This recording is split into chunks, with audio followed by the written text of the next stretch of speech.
నమస్కారం గురుగారు. నమస్తే అండి. శ్రీమన్ మహాగణాధిపతే నమః. శ్రీ గురుభ్యో నమః. గురువందనం. ముందుగా నా జన్మనిచ్చిన తల్లిదండ్రులకి పాదాభివందనం తెలియజేస్తూ ఈవేళ అఖిలాంధ్ర ప్రేక్షకులందరూ కూడా ఆయురారోగ్య శ్రేయాలతో విరాజిల్లాలని ఆ సిద్ధలక్ష్మి గణపతిని ప్రార్థిస్తున్నాను. సంతోషం గురుగారు. గురుగారు, మనకి శ్రావణ మాసం అనగానే ఆడవాళ్ళందరికీ గుర్తొచ్చేది ముఖ్యంగా శుక్రవారాలు చేసుకునే వరలక్ష్మి వ్రతం గురుగారు. రెండో శుక్రవారం అయితే ఖచ్చితంగా దాదాపు కుదిరిన ప్రతి ఆడవాళ్ళు కూడా వరలక్ష్మి వ్రతం చేసుకుంటాకే ప్రయత్నిస్తారు. కాకపోతే ఈ బిజీ సమాజంలో ఏంటంటే ఎవరికి వాళ్ళకి ఆఫీసులకి వెళ్ళాలి, చాలా వరకు వర్కింగ్ ఉమెన్సే ఎక్కువ అయిపోయారు గురుగారు. సో పాపం ఏ వారం కుదిరినా ఏదో ఒక వారం అయితే చేసుకోవటాకే ప్రయత్నిస్తారు. కానీ ఇంకా కూడా గురుగారు, అంటే మేము జీవితంలో ఎదగాలి అని ఎంత ప్రయత్నిస్తున్నా మా వల్ల కావట్లేదు, ఇంట్లో అశాంతి ఉంటుంది, ఎప్పుడు గొడవలు ఉంటున్నాయి, పిల్లలు మా మాట వినట్లేదు అని ఇట్లా రకరకాల సమస్యలు అయితే కష్టాలు చూస్తూనే ఉన్నాము నేటి సమాజంలో. సో అసలు ఇట్లాగా వాళ్ళు చేసుకునే కన్నా ఇంకా ఏం చేయొచ్చు అంటారు ఆ రోజున? ఎలాగా అంత పవిత్రమైన దినాన్ని జాతకరీత్యా ఏ సమస్యలున్నా, నక్షత్రం రీత్యా ఏలినాటి శని, అర్ధాష్టమ శని, అష్టమ శని, ఏ యొక్క ప్రమాదం ఉన్నా సరే, ఏ వ్యక్తులు అంటే ఏంటంటే మేషరాశికి కానీ సింహరాశికి కానీ ప్రస్తుతం ఏలినాటి శని మరియు అర్ధాష్టమ శనిలో ఉన్న రాశులు ఏంటంటే మేషరాశి, సింహరాశి, ధనుసు రాశి, కుంభరాశి మరియు మీన రాశి. ఈ 5 రాశుల వాళ్ళు తీసుకోవాల్సిన పక్కన పెడితే కొంతమందికి కుంభరాశికి లేదా కన్యా రాశికి రాహుకేతుల యొక్క సంబంధం వల్ల కూడా చివరి వరకు వచ్చాక ఆగిపోవడం, రాహు స్తంభన మరియు కేతు స్తంభన వల్ల. ఈ స్తంభన విషయంలో నుంచి బయటపడాలంటే భృగు మహర్షి యొక్క కుమార్తె అయిన లక్ష్మీదేవిని ఏ రకంగా ప్రార్థించాలి? పాల సముద్రంలో ఉన్న లక్ష్మీదేవి శ్రీ మహావిష్ణువు దగ్గర ఉంటారో అందరికీ పంచుకోవాలని ఉంటుంది. ఒక్కొక్కరు ఏం చేయకపోయినా సరే లెక్క కొలితే విపరీతమైన ధనాదాయం అనేది పెంచుతూ ఉంటారు. ఇది దేనివల్ల అని చూసుకున్నట్లయితే దానము ధర్మము అన్నాడు. ఇక్కడ మన దగ్గర లేనిది దానం ఎలా చేస్తాం గురువుగారు? ఇప్పుడు లక్ష్మీదేవి ఎలా వస్తుందంటే అంటే దానం విపరీతంగా చేస్తుంటే ధాన్యం పెరుగుతుంది. ఏవిడి దానం చేయాలి ఆ రోజున?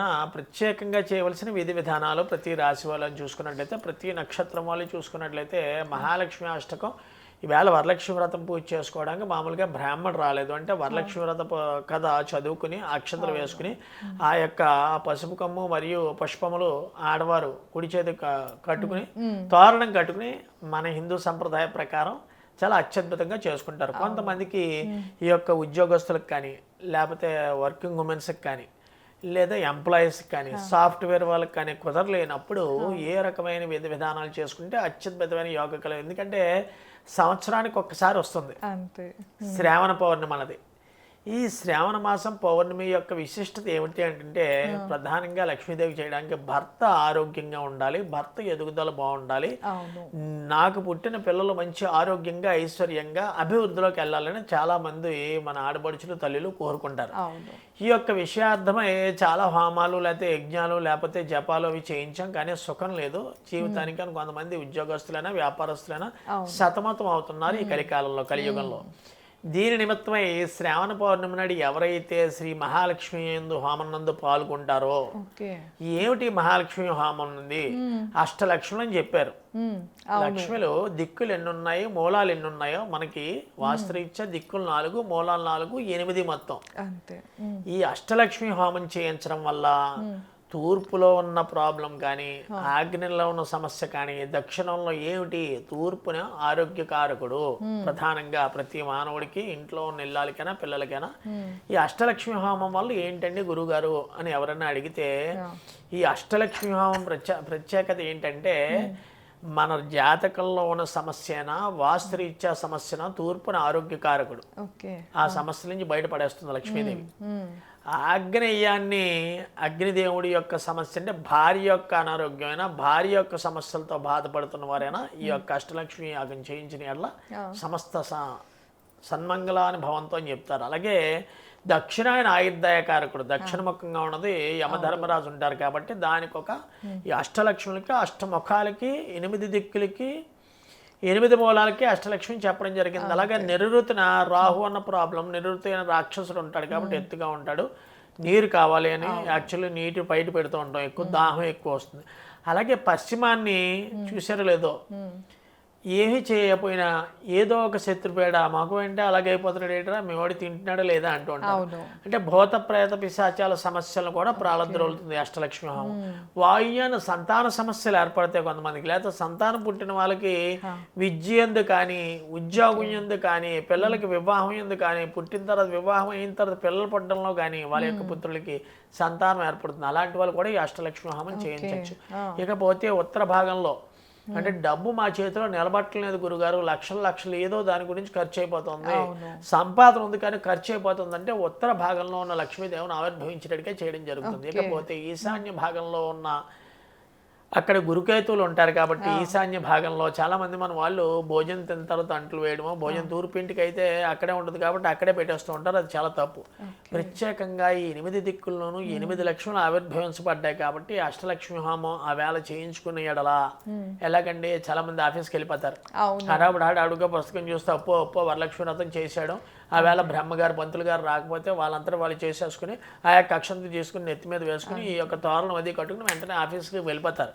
అవును, అది కాక కొంతమంది విదేశాల్లో ఉన్న వాళ్ళకి చాలా వరకు కుదరదు. అవును, ఇక్కడ ఏ రోజు ఆ వేళ కూడా 28వ తారీఖు శుక్రవారం నాడు ఉదయం 9:23 పౌర్ణమి తిథి వెళ్ళిపోతుంది కాబట్టి కొంతమంది పౌర్ణమి ఆ వేళ చేసుకోవాలా రాత్రి చేసుకోవాలని 27వ తారీఖు ఉపవాస దీక్ష చేసుకునే వాళ్ళు 27వ తారీఖున రాత్రి. అది కాకుండా ఈ హోమాది ఇత్యాది కార్యక్రమాలు ఎవరైతే అవలంబిస్తారో ఆ వేళ వాళ్ళకి 28వ తారీఖు ఉదయం మన యొక్క ఆశ్రమం నందు ఉదయం 5:45 దగ్గర నుంచి 9:45 వరకు అంటే 4 గంటల సమయము ప్రతి ఒక్క లక్ష్మీదేవిని వర్ణిస్తూ 5:45 సూర్యోదయానికి 20 నిమిషాల ముందు ఎవరైతే ప్రారంభిస్తారో తర్వాత సూర్యుడు ఉదయించిన తర్వాత సూర్యోదయానికి ముందు ప్రారంభించి సూర్యుడు ఉదయించిన తర్వాత అగ్నిహోత్రుడికి పూర్ణాహుతి సామాగ్రితో జరుగుతుంది. ఏం జరుగుతుంది? ప్రత్యేకంగా అమ్మవారికి ఇష్టమైన ద్రవ్యములతోటి అఖండమైన ద్రవ్యాలతో ఆ వేళ చేయడం. ఏమిటి? సువాసన ద్రవ్యములే కాకుండా అమ్మవారికి సహస్ర కలవ పువ్వులతో జరుగుతుంది. ఎప్పటివరకు ఎక్కడ కని విని చూసుకుంటున్నమాట. ఇదేమి విషయం ఏంటంటే యజమానస్య పుత్రపౌత్రాణం అని చెప్పడం జరుగుతుంది. ఉదాహరణకు ఎక్కడో అమెరికాలో ఉన్నవాళ్ళు, కెనడాలో ఉన్నవాళ్ళు, యూకేలో ఉన్నవాళ్ళు చేసుకునే ప్రక్రియా విధానం తెలియకపోవచ్చు, లేదా వాళ్ళకి అక్కడ సమయం లేకపోవచ్చు. అలాంటి వాళ్ళు కూడా డైరెక్ట్గా వీడియో కాల్లో సంప్రదించిన ఎడల ఎవరైతే మన ద్వారా సంప్రదిస్తారో వాళ్ళకి వీడియో కాల్ ద్వారా ఆ హోమ ప్రక్రియను వాళ్ళకి సంకల్పం చేయించి, ఎందుకంటే ఉదయం మనకి ఇక్కడ అయిందంటే సాయంత్రం 4 అవుతుంది యాక్చువల్లీ, అప్పటి వరకు తిండి తెప్పులు మానేసి కూర్చోలేం కదా గురుగారు, నీరసాలు వచ్చేస్తాయి అని చెప్పిన వారికి వీడియో కాల్లో యజమాని యొక్క పేరు, వారి యొక్క భార్య మరియు పుత్ర సంతానం పేర్లు చదువుతో వాళ్ళకి సంకల్ప విధానంతో ఆ వేళ మహాలక్ష్మి హోమం చేయించడం జరుగుతుంది. అసలు మహాలక్ష్మి హోమం చేయించడం గల ఉపయోగం ఏమిటి? ధనం మూలం ఇదం జగత్ అన్నారు.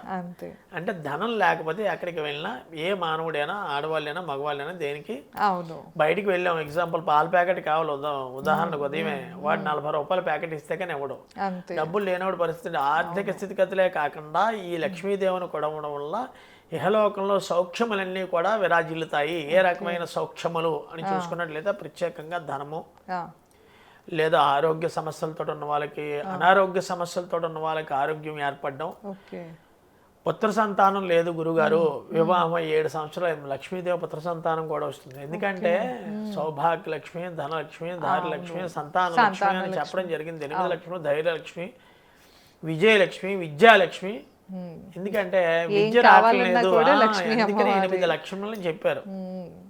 ఇప్పుడు దిక్పాదకులు 6, అలాగే లక్ష్ములు కూడా 8 రకాలైన లక్ష్ములు ఇచ్చారంటే ఒక్కొక్క లక్ష్మి ఒక్కొక్క అనుభవపూర్వకమైన విధానం ఇస్తుంది అని చెప్పడం జరిగింది శాస్త్రరీత్యా. ఏమిటండి గురుగారు, కొంతమందికి డబ్బు ఉన్న ప్రశాంతమైన వాతావరణం ఉండదు, వాళ్ళకి ధైర్యాన్ని ఇస్తుంది, సంతాన లక్ష్మిని ఇస్తుంది, విజయాన్ని ఇస్తుంది. రాజకీయ పరంగా మేము ఎన్నోసార్లు నిలబడుతున్నాం, ఓడిపోతున్నాం, ఏందో తెలియదు, విజయం మాకు అంటే లేదు అనుకున్న వాళ్ళకి విజయలక్ష్మి ఇస్తుంది. అలాగా ఈ 8 లక్షలు చేయించుకోవడం వల్ల ఏ రకమైన సమస్యతో ఇతి బాధలతో బాధపడుతున్నారో ఇది ఎవరు చేయొచ్చని గురుగారు, ఇక్కడ వివాహం కాని కన్యలు చేయొచ్చు, లేదా వివాహం కాని మగవాళ్ళు చేయొచ్చు ఇక్కడ, లేదా అనారోగ్య సమస్యలతో బాధపడుతున్నారు, ఆరోగ్యంగా ఉండాలి అనుకుని దూర ప్రాంతం వాళ్ళు రాలేని వాళ్ళు వాళ్ళ సంకల్ప విధానంతో డైరెక్ట్గా 4 గంటలు డైరెక్ట్గా చూసి ఇక్కడ చేసి హోమక్రియా విధానం ఏమిటి, గురుగారు ఏం చేస్తున్నారు అన్నది వాళ్ళకి ఒక శ్లోకం ఇవ్వడం జరుగుతుంది. వేళ ఆ లక్ష్మీదేవి చాలా మందికి ఇప్పుడు మూలం ఏం చేస్తారు గురుగారు అంటే, లక్ష్మీదేవికి అతి ప్రీతికరమైనది ఏమిటంటే లక్ష్మీ పాత్రకి అలంకారం ప్రియురాలు లక్ష్మీదేవి.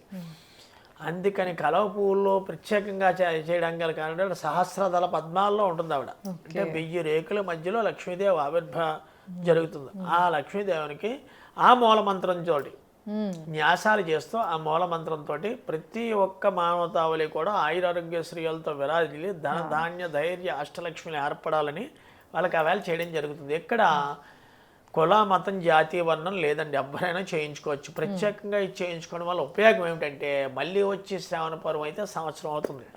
ఒక మారు ఈ పౌర్ణమి తిథి నాడు ఎవరైతే చేయిస్తారో పౌర్ణమి తిథి నాడు ఆ వేళ శ్రావణ పౌర్ణమి చేయడానికి గల కారణం ఏంటంటే ఆ వేళ శుక్రవారము పౌర్ణమి మరియు అత్యద్భుతం అన్నమాట అండి. ఎందుకంటే పూర్ణచంద్రుడిగా వికసిస్తాడు.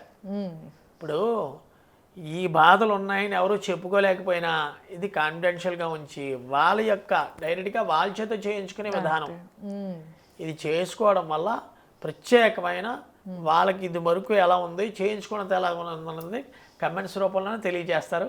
చాలా అత్యద్భుతమైన హోమం ఇది.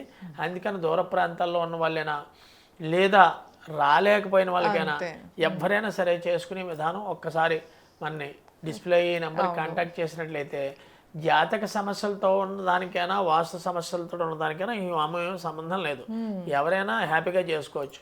మరి ముఖ్యంగా నేను చెప్పేది ఏంటంటే ఈ యొక్క కూర్చుని చేయించుకుంటా ఉన్న వాళ్ళకి సామూహికంగా కూడా ఎంతమంది వచ్చినా అంతమందికి చేయించి తర్వాత గోసేవ కూడా చేయించడం జరుగుతుంది. ఏంటంటే ఒక 40 ఆవులకి రాసం వీళ్ళ యొక్క పేరు గోత్రనామాలు ఎవరైతే చేయించుకున్నారో మన దగ్గర 40 ఆవులకి అక్కడ లైవ్లో అనమాట గోవులకు ఆహారం తినిపించడం జరుగుతుంది పూర్ణాహుతి అయ్యాక. ఓకే, అయితే వీళ్ళకి ఆ పుణ్యం వస్తుంది. గోసేవ అంటే ఆటోమేటికల్లీ వీళ్ళు వచ్చి ఆ పేడ తెక్కలేదు, దానికి ఆహారంగా సంవత్సరానికి ఒకసారైనా పెట్టడం వల్ల సంపూర్ణమైన ఆరోగ్యాన్ని ఏర్పరుస్తుంది. అంటే సమస్త దోషాల్ని మోసేది ఎవరయ్యా అంటే గోవే ఈ భూలోకం మీద.